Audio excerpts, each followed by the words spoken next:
อันนี้ตำขกใหญ่เลยผมคลอนขกใหญ่เลยฮะ ต้องตั้มวันบ่อบอกไปบอกคนเอาสมปลาสมปลา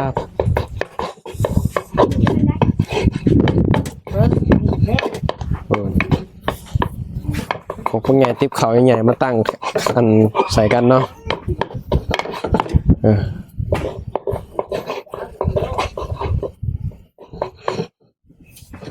ปลาคอ หมดแขน ปลาคอเลยผมเนื้อเน้น เส้นแล้วเส้นแขนนะ ๆจนแขนอะไรไหม มันแขนเส้นคนไร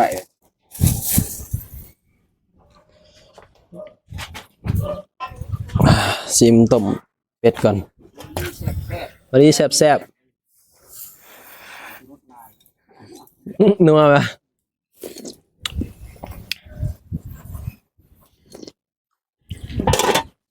โอ้ กระโดดเนาะ มันเนื้อมันละอาย เนื้อมันแซ่บได้ปลาใหญ่